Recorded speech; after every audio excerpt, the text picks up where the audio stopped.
로마서 3장 21절부터 24절 말씀까지. 찾으셨으면 같이 교독하겠습니다. 21절부터 제가 먼저 읽습니다. 이제는 율법 외에 하나님의 한 의가 나타났으니 율법과 선지자들에게 증거를 받은 것이라. 곧 예수 그리스도를 믿음으로 말미암아 모든 믿는 자에게 미치는 하나님의 의니 차별이 없느니라.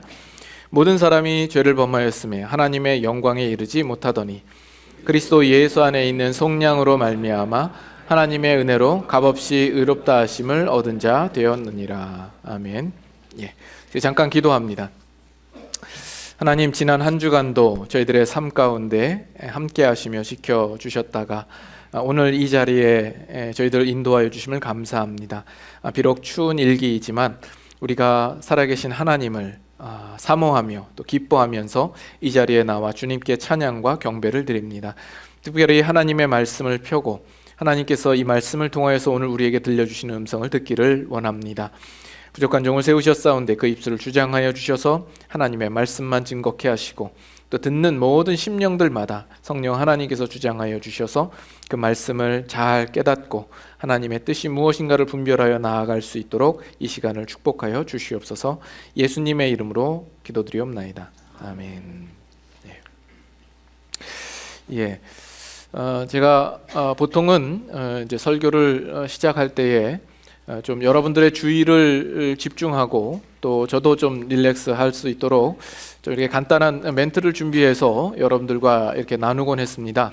근데 오늘은 특별히 대신 노래를 하나 준비를 했습니다. 제가 직접 부르는 건 아니고요. 이제 아프리카 노래를 들려드릴 텐데 제가 이거를 보면서 이건 꼭 우리가 같이 한번 보고 생각을 좀 해봐야 되겠다, 이렇게 생각을 해서 이렇게 부탁을 드렸습니다. 그러면 먼저 아프리카 노래 좀 잠깐 듣고 시작을 하도록 하시죠. 네, 나와라 이제, 제발 나와라. 혹시 주위에 교회에 안 나오시는 분이 있으면 이 노래를 꼭 들려주시면 좋겠다 생각합니다.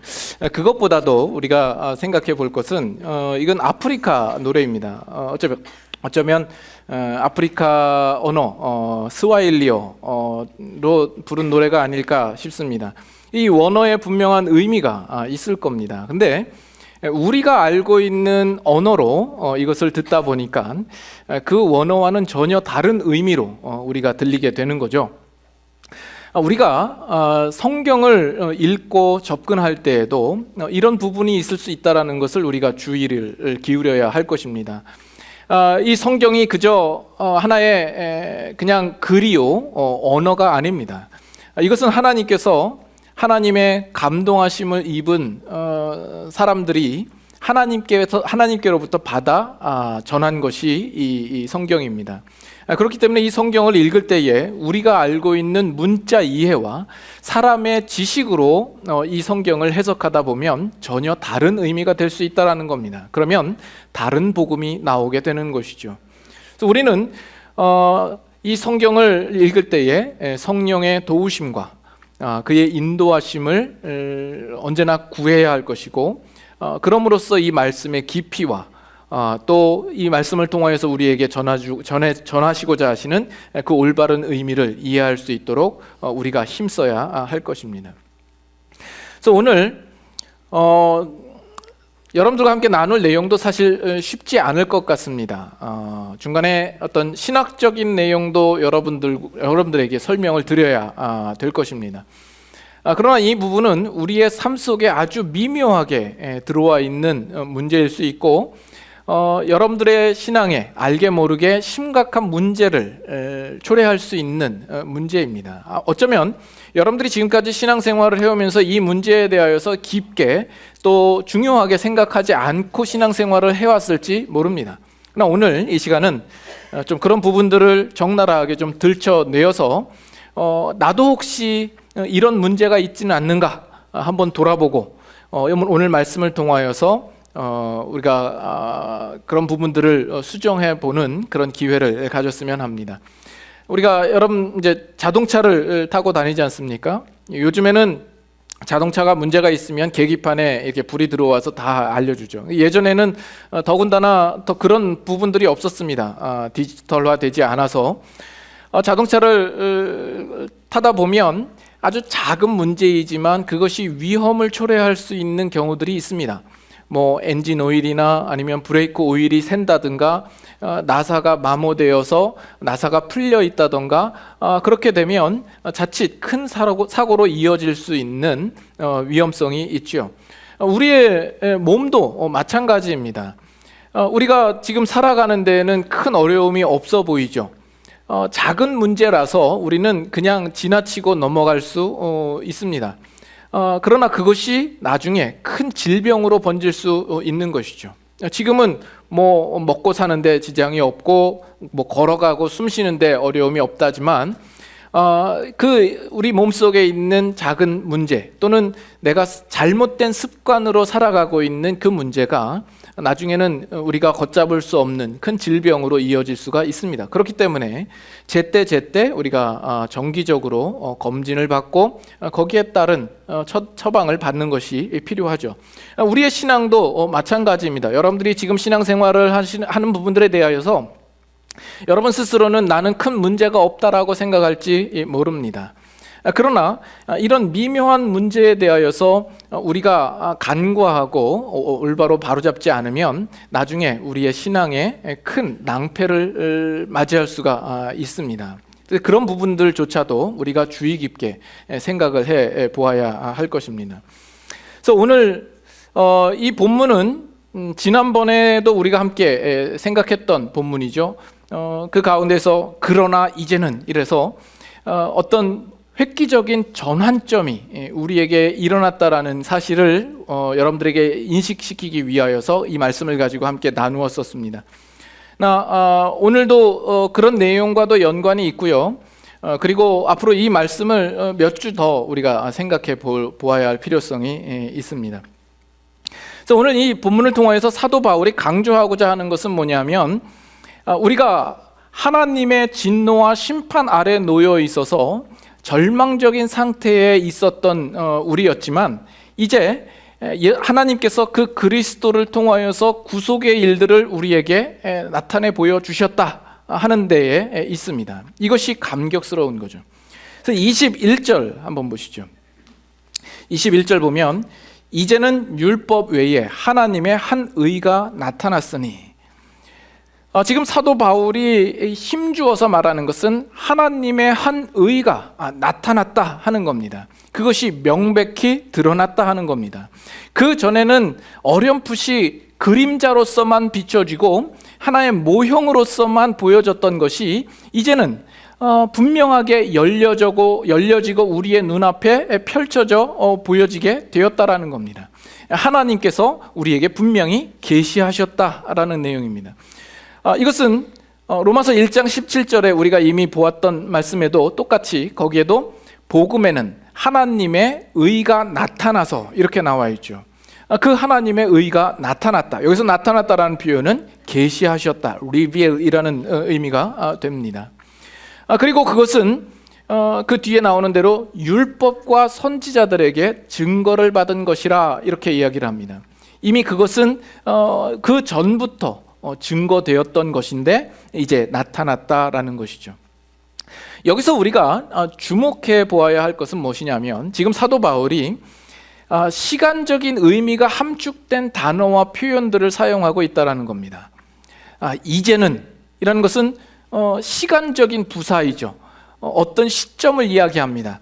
과거에 지금까지 있었던 것과는 분명히 구별되는 어떤 시점을 가리키는 것이죠. 이제는 이라는 겁니다. 그 하나님의 의가 나타났다 하는 것은 역사적으로 어떤 한 시점 가운데서 그 일이 벌어졌다, 일어났다, 생겼다라는 이야기를 지금 하고 있는 것입니다. 그리고 율법과 선지자라고 하는 것은 구약을 가리켜서 이야기를 합니다. 보통 구약을 이야기를 할 때 율법과 선지자를 이야기합니다.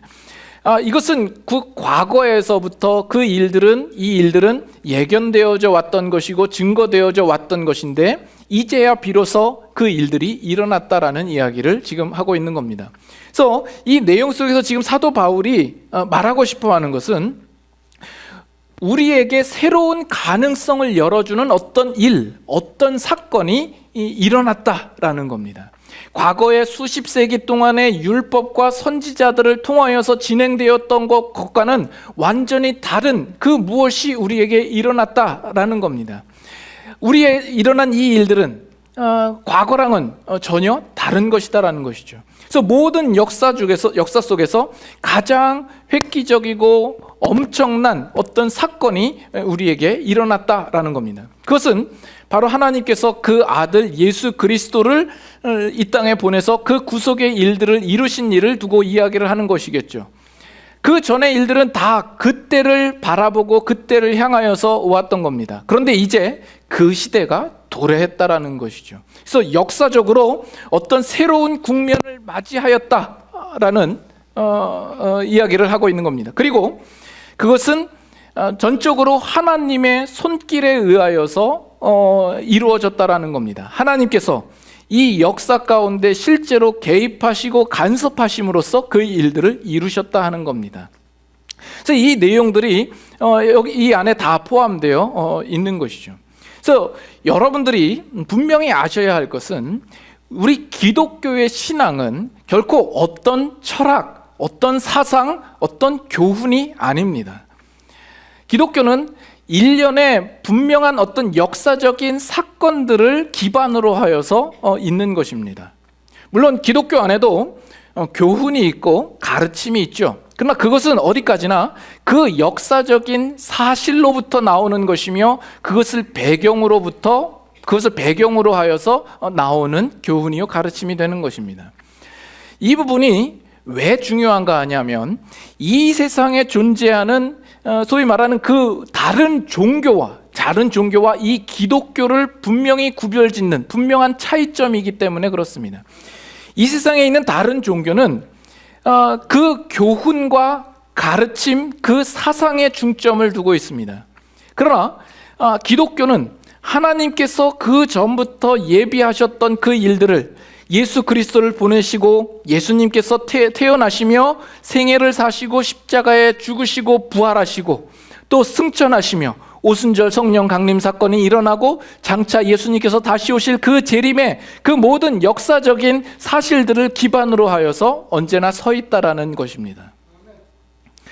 그래서 이 기독교의 가장 큰 적 중에 하나는 이 기독교를 개념화시키는 겁니다.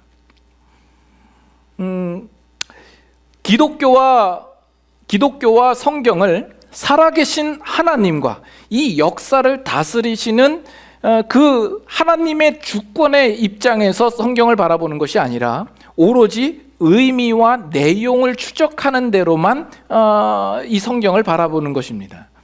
이것이 오늘날 동일하게 기독교라는 이름으로 우리 주위에서 버젓이 활동하고 있고 실제로 그런 교회도 있으며 또 그런 목사도 있기 때문에 여러분들이 이 부분에 대해서 특별히 주의를 기울이고 분별력을 가지지 않으면 안 되는 겁니다.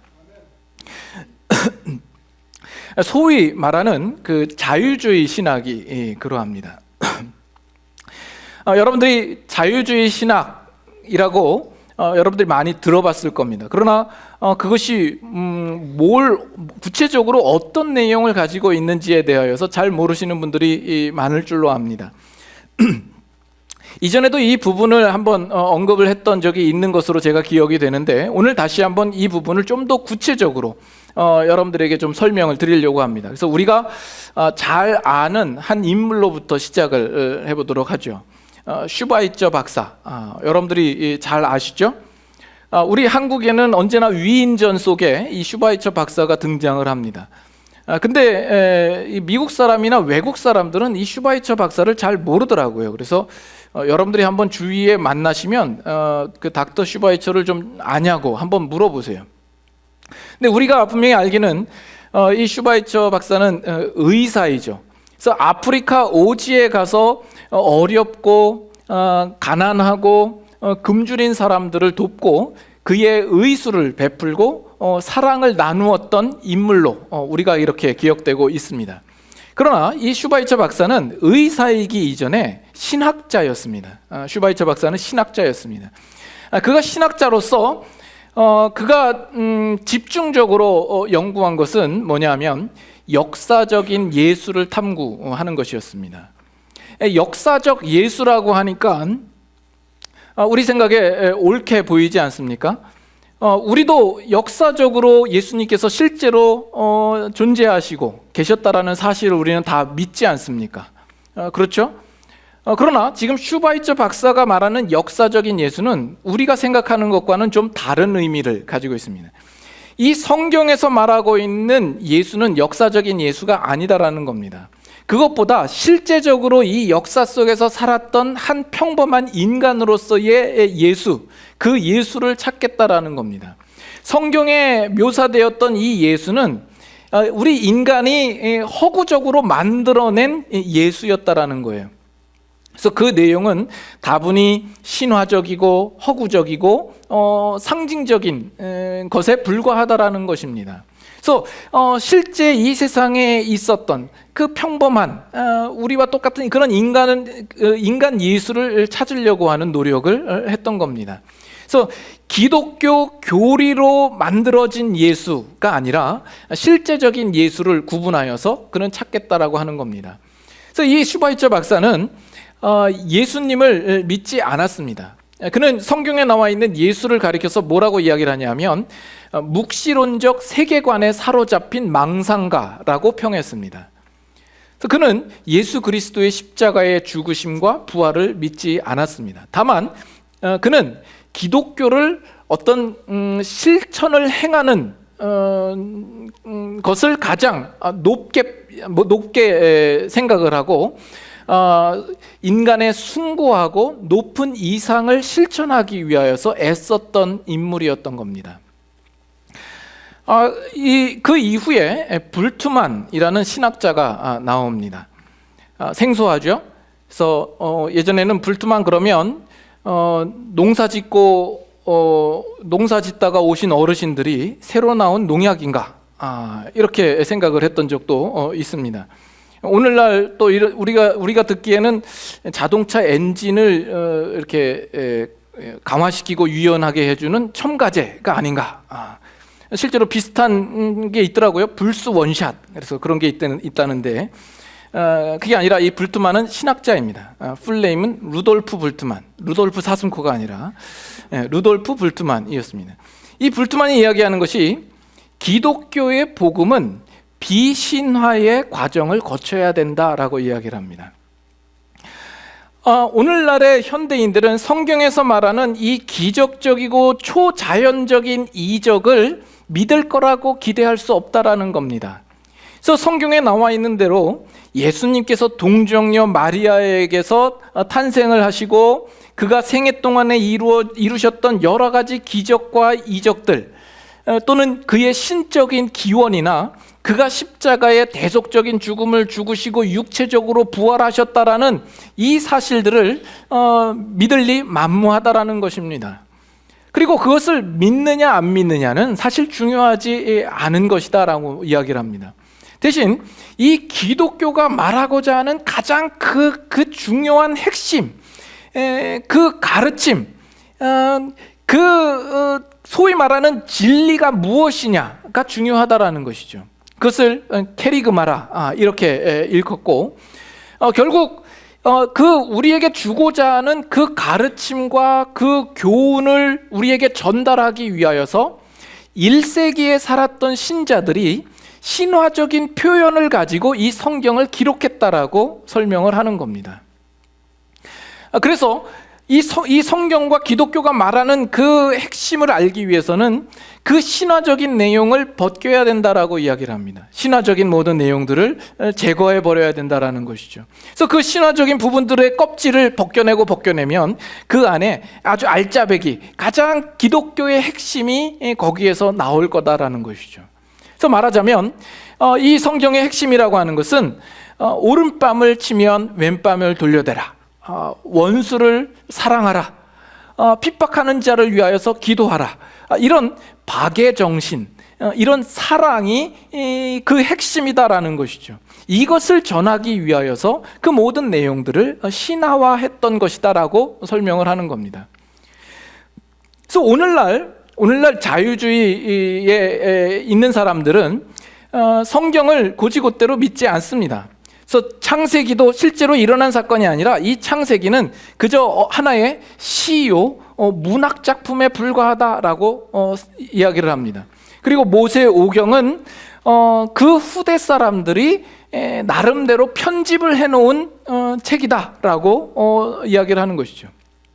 그래서 그들에 의하면 하나님께서 이스라엘 백성들을 애굽에서 불러내셨다든지 그들이 홍해를 건넜다든지 아니면 여리고성을 무너뜨렸다든지 하는 것들을 실제적으로 일어난 일이 아니라고 생각을 합니다. 그런 문자적으로 되어진 일들이 아니다라는 겁니다.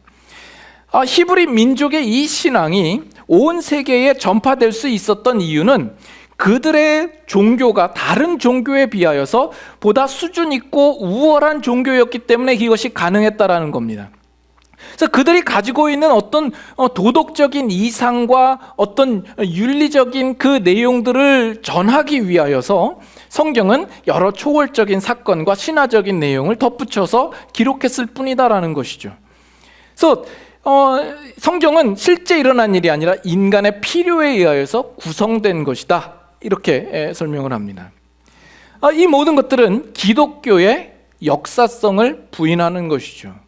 그리고 그 모든 것들을 개념화 시킨 겁니다. 어떤 사상과 교훈만 남아있는 것입니다. 이것은 적그리스도적인 신앙입니다. 실제적인 예수 그리스도와 성경의 권위를 부정하고 있는 것이죠. 이것이 얼마나 위험천만한 신앙인가, 얼마나 불신앙인가.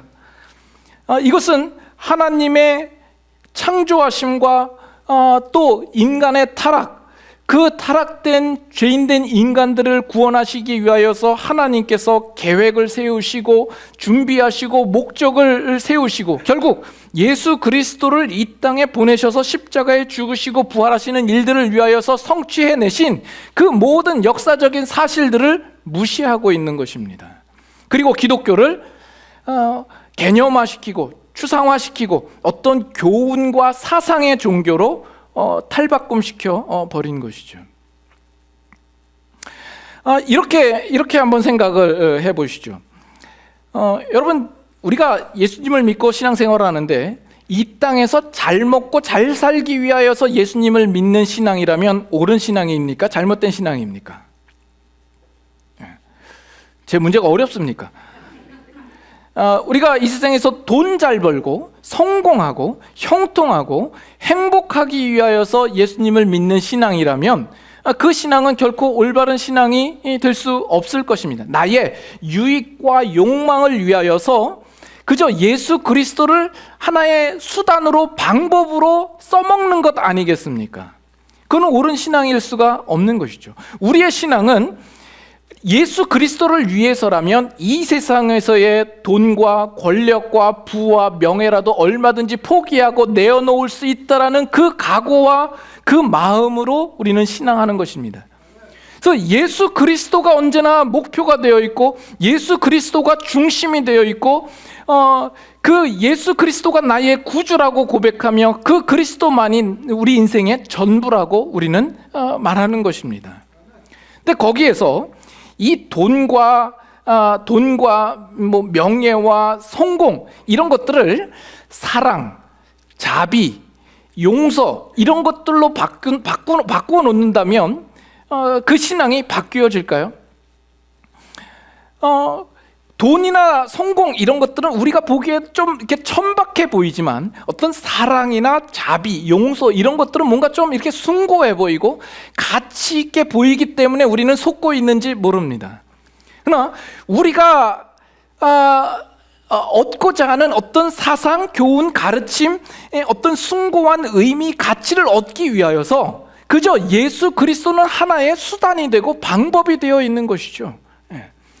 예수 그리스도는 우리가 얻고자 하는 좀 더 가치 있는 의미를 얻기 위한 하나의 그냥 꽂아놓은 보릿자루처럼 그렇게 사용하고 있는 겁니다. 그래서 실제적으로 이 역사 가운데 우리를 위하여서 찾아오신 그 예수 그리스도를 인격적으로 만나는 그 일은 온데간데 없고 그저 사상과 교훈과 가르침만 남아있는 것이죠.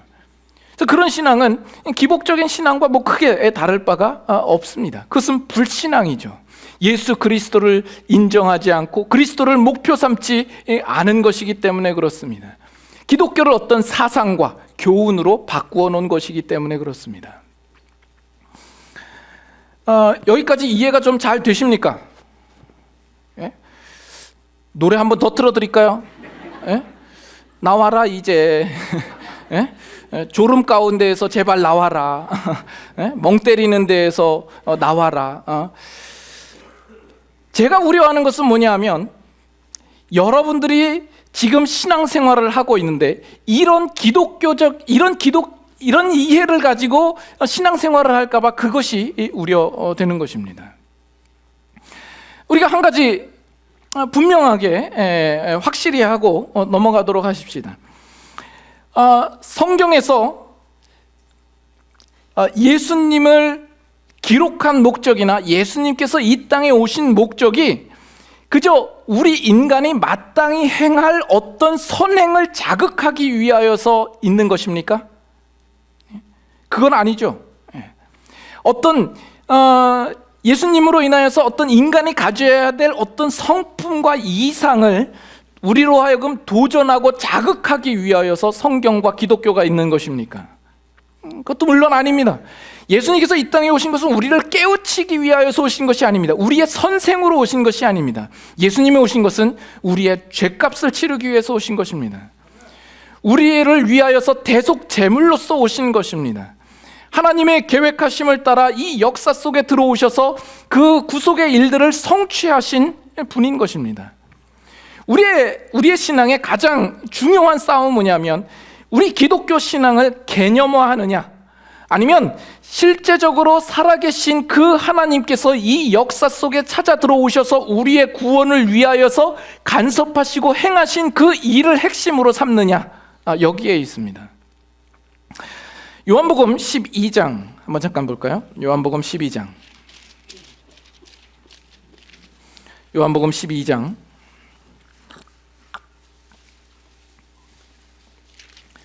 44절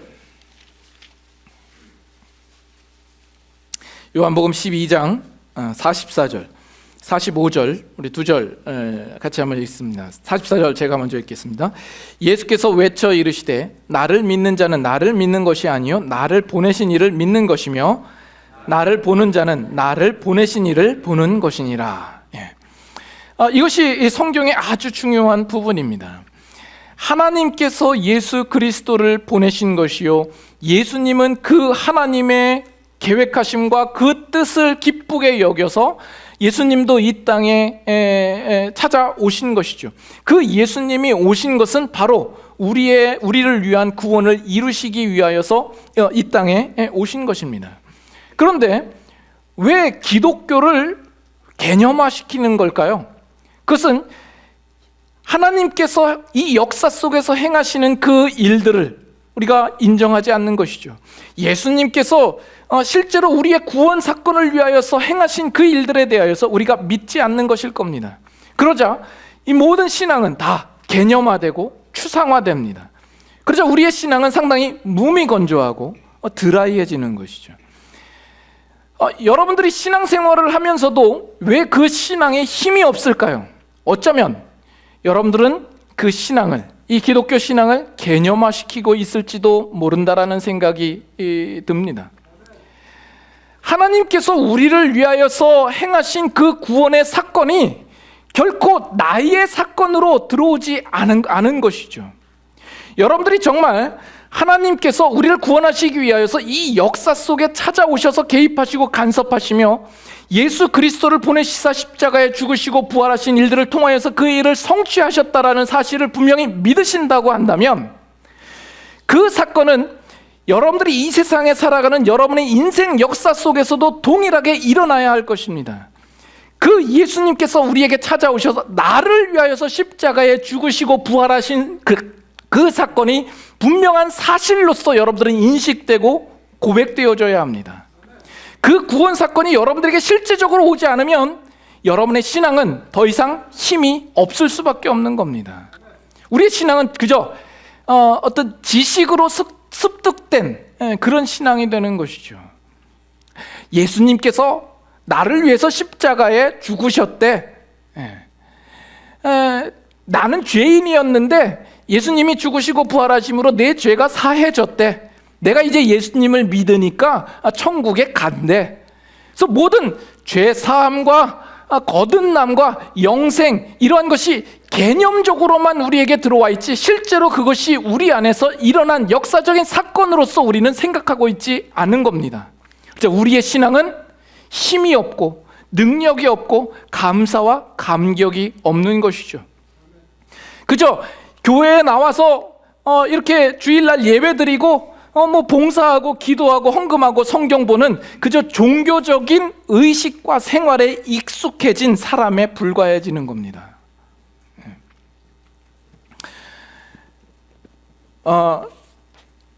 여러분, 이 성경의 역사는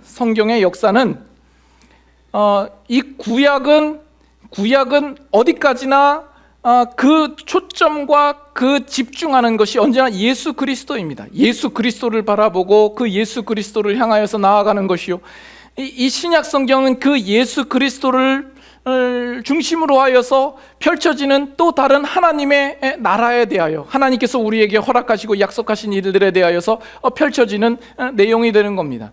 그래서 이 성경은 그저 글과 언어로 그냥 편집된 그냥 하나의 책이 아니라 이 모든 것은 예수 그리스도를 이야기하고 있습니다. 실제로 하나님께서 이 우리가 살아가는 이 역사 속으로 꿰뚫고 들어오셔서 그가 처음부터 우리를 향하여서 가지고 계셨던 그 놀라운 계획과 그 목적 같던 일들을 그 역사 속에서 진행하시며 예수 그리스도를 이 땅에 보내셔서 십자가에 죽으시고 부활하시는 일들을 통하여서 그 일을 성취해내시며 그 일을 시작으로 하여서 이제 하나님의 나라가 어떻게 확장되고 진행되는가 하는 분명한 사실들을 우리에게 가르쳐주는 내용입니다. 그래서 우리가 이 성경 역사를 이야기할 때 이런 패러다임을 가지고 종종 이해를 합니다. 이렇게 X자가 되는 거죠. X자. 그래서 X자가 되면 처음에는 상당히 넓죠. 그 범위가 넓다가 점차 좁혀집니다. 좁혀지다가 그 만나는 시점에 있어 어느 정점이 생기게 되고 다시금 넓어지게 되죠. 구약 성경은 처음에는 하나님에 대하여서 막연합니다. 하나님께서 뭘 하시려고 하는가? 하나님께서 무슨 계획을 가지시고 계신가? 그것을 어렴풋이 알게 됩니다. 그러나 역사가 진행하면서 하나님께서 점차 이스라엘 백성들에게 율법을 주시고 그들에게 어떤 사건과 어떤 일들을 통하여서 알리시고 그리고 선지자들을 통하여서 하나님이 하시고자 하는 일들을 이루시는 겁니다. 그 속에서 하나님께서 우리를 향하여서 어떤 구원의 계획을 가지고 계시는구나, 우리의 죄를 구원할 어떤 메시아가 오셔야 되는구나 라는 것을 알게 되는 거죠. 그러다가 어느 역사적인 한 정점에 이르러서는 결국 예수 그리스도께서 이 땅에 오셔서 십자가의 죽으심과 부활하심의 그 구속 사역을 통하여서 하나님께서 예정하셨고 계획하셨던 그 분명한 일들을 모두 성취하시는 것입니다. 그리고 그 이후에는 그 예수 그리스도가 그 하나님 나라의 왕으로서 오셔서 그 하나님 나라가 어떻게 확장되는가, 그 하나님의 의가 우리에게 어떻게 펼쳐졌으며 하나님께서 장차 우리에게 목적하시는 그 궁극적인 목적이 무엇인가를 우리에게 분명히 알게 하도록 하기 위하여서 그 예수 그리스도 이후의 시대가 있는 겁니다.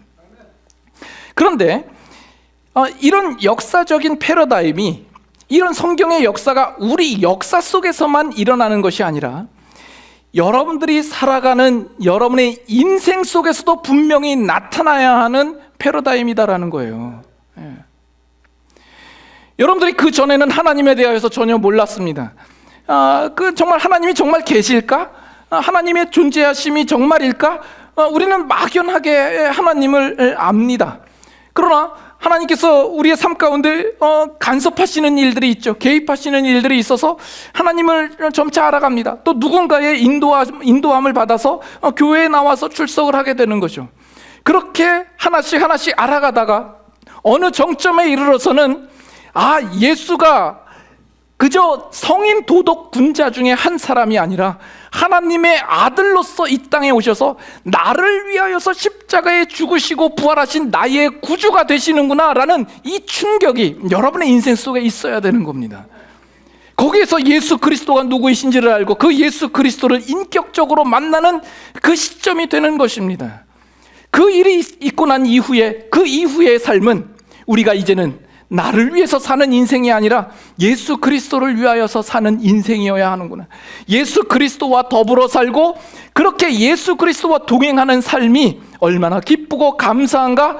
그리스도로 말미암아 우리에게 주어진 약속이 얼마나 영광스러운 것인가를 알며 살아가는 인생이 되는 것이죠. 이 역사적인 이 사건이 여러분의 인생 속에서도 나타나야 합니다.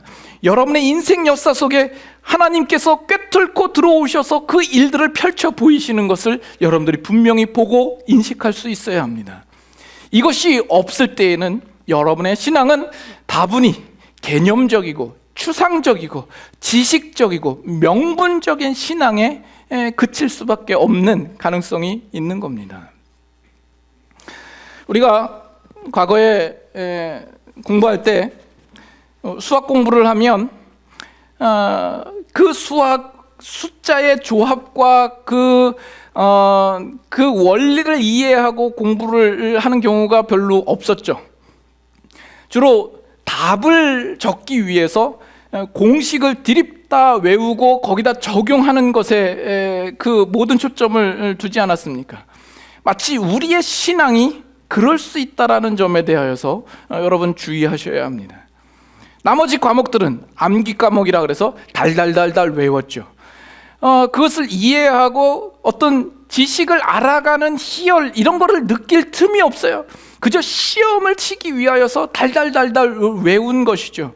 그래서 우리는 공부가 재밌어 본 적이 없습니다. 저 말고. 그래서 공부를 하면 하기 싫은 것을 억지로 해야 되고 뭐 공부를 함으로써 뭔가 쌓여지는 것이 없었던 것이죠. 마치 우리의 신앙생활도 혹시 그렇진 않습니까? 신앙에 재미가 없어요. 신앙에 어떤 생동감과 어떤 기쁨과 감격이 없어요. 그냥 하기 싫지만 천국 가야 되니까 어쩔 수 없이 하는 그런 신앙이 되지는 않았습니까? 우리 신앙의 문제점은 그 생명력이 없다는 데에 있습니다. 우리 가운데 찾아오신 그 예수 그리스도를 만나지 못했기 때문이지 않을까요? 그래서 우리의 신앙은 늘 뜬구름 잡듯이 그렇게 신앙생활을 합니다. 그리고 개념적이고 추상적이고 어떤 교훈과 가르침으로서만 기독교를 이해하고 있는 것이죠. 백문이 불여일견이라 100번 듣는 것보다 한 번 보는 것이 훨씬 낫다라는 거죠. 그랜드 캐년에 뭐가 있더라.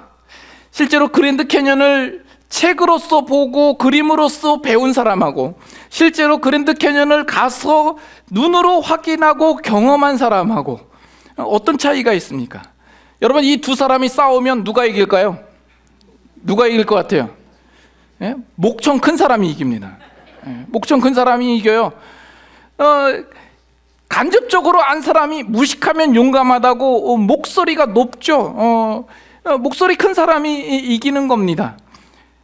이 세상은 예수 그리스도를 알지 못하고 만나지 못했기 때문에 그 목소리를 크게 하는 겁니다.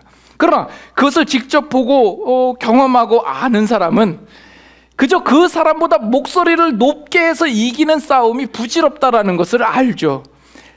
그 경험한 사람은 아는 겁니다. 내가 가지고 있는 이것이 너무나도 분명하다라는 것을 아는 것이죠. 그래서 모르고 큰 소리 치는 사람이 참 안타깝고 불쌍히 여겨지는 것이죠. 그러나 내가 분명히 경험하고 아는 이 사실에 대하여서는 우리가 양보할 수 없는 것이죠. 우리에게 칼을 들여야 된다 할지라도 내가 분명히 알고 있는 이 사실을 부정할 수 없는 겁니다.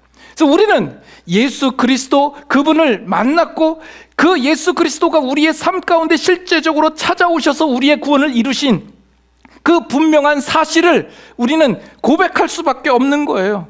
세상이 뭐라 한다 할지라도, 세상이 비난의 화살을 우리에게 쏘고 아무리 우리를 죽이려고 엄습한다 할지라도 우리는 그 사실을 부인할 수가 없는 것입니다. 그것이 우리의 신앙입니다. 그래서 기독교에 대한 오해가 없으시기를 바랍니다. 기독교는 결코 어떤 선행을 표방하는 종교가 아닙니다. 인간의 어떤 이상을 실현하는 데에 목표가 있지도 않습니다. 기독교의 가장 핵심적인 정신은 사랑이다 라고 말하는 것만큼 기독교의 신앙을 모욕하는 것은 없습니다. 기독교는 하나님께서 이 땅을 창조하시며 그 창조된 세상을 운행하시며 그 죄악에 빠진 인간들을 구원하기 위하여서 하나님께서 그 역사를 그의 목적하심 가운데 이끌어 가시며 결국 예수 그리스도를 이 땅에 보내시고 십자가에 죽으시고 부활하심으로 말미암아 그 예수 그리스도를 믿는 자마다 영생에 이르도록 하는 그 분명한 역사적인 사실을 근거하고 있습니다. 그 하나님과 예수 그리스도를 제대로 아는 데에 이 기독교의 핵심이 있는 겁니다. 디모데 후서 4장 볼까요?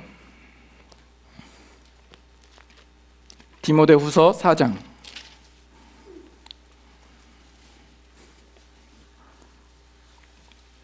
신약성경 345페이지 디모데 후서 4장 1절 다 같이 한번 읽겠습니다. 하나님 앞과 살아있는 자와 죽은 자를 심판하실 그리스도 예수 앞에서 그가 나타나실 것과 그의 나라를 두고 엄히 명하노니. 우리가 염두해야 할 구절입니다. 하나님 앞과 살아있는 자와 죽은 자를 심판하실 그리스도 예수 앞에서 우리는 그 앞에서 살아가는 인생입니다. 그의 나타나실 것, 그의 나라를 두고 우리가 그것을 인식하며 살아가는 인생이 되어야 합니다. 그 심판을 준비하는 인생이 되어야 합니다. 하나님께서 이 역사를 꿰뚫고 들어오셔서 예수 그리스도를 통하여서 그 구원의 일들을 이루신 사실을 여러분들이 분명히 믿는다고 한다면 그 하나님은 장차 예수 그리스도를 통하여서 심판을 행하실 것을 우리는 또한 믿어야 할 것입니다. 그래서 우리가 이 땅에 사는 동안 그 심판을 준비하는 삶을 살아야 합니다. 우리가 더욱 하나님의 뜻에 합당히 행하며 그의 기뻐하시는 것을 우리의 소원으로 삼고 사는 그런 인생이 되어야 하는 것입니다. 그래서 여러분의 신앙이 더 이상 겉돌거나 막연한 것이 되지 않기를 원합니다. 실제적으로 인생 속에서 이 기독교 신앙으로 말미암아 그 힘과 능력과 그 생명력을 넘치도록 경험하고 살아가는 그런 신앙 인생 되실 수 있기를 주님의 이름으로 축원합니다. 기도하겠습니다.